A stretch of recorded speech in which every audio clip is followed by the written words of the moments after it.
Explain to me what you know about these tunnels. Where are they? What's their purpose? Let's first go with what's publicized. Anybody can look this up. Have you ever heard of they call them DUMBs, Deep Underground Military Base?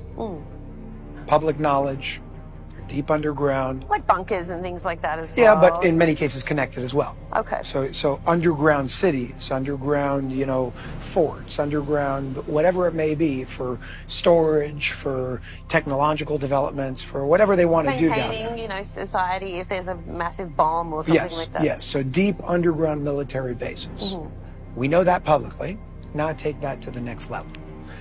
Just like those exist, there's ones that they use through the DUMBs system, but there's even deeper and even bigger. You're talking about major underground hubs and cities where things were done, where what used to be okay 1,000 years ago, 50 years ago, I'll give you examples in a second, are no longer okay. So they're not going to stop doing them. They're just going to change the location that they do them in.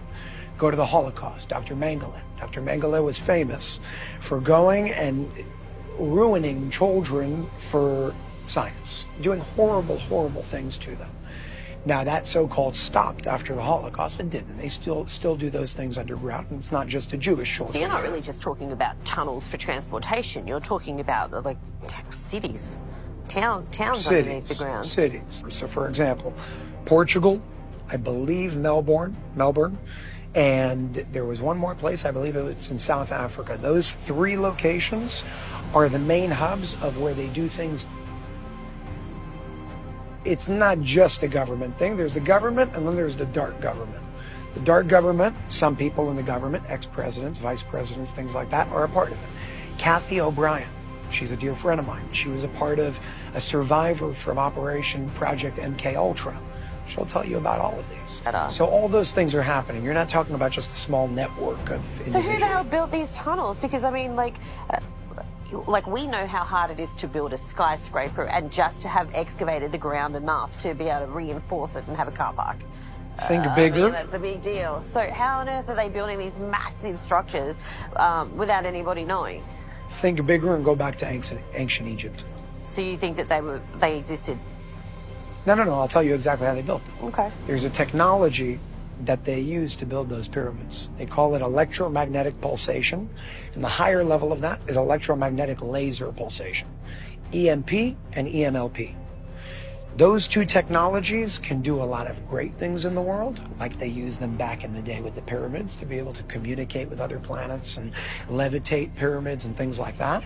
And those technologies can also be used to do a lot of harm, like wipe out an entire country. It makes a nuclear bomb look like nothing compared to what we're talking about over here.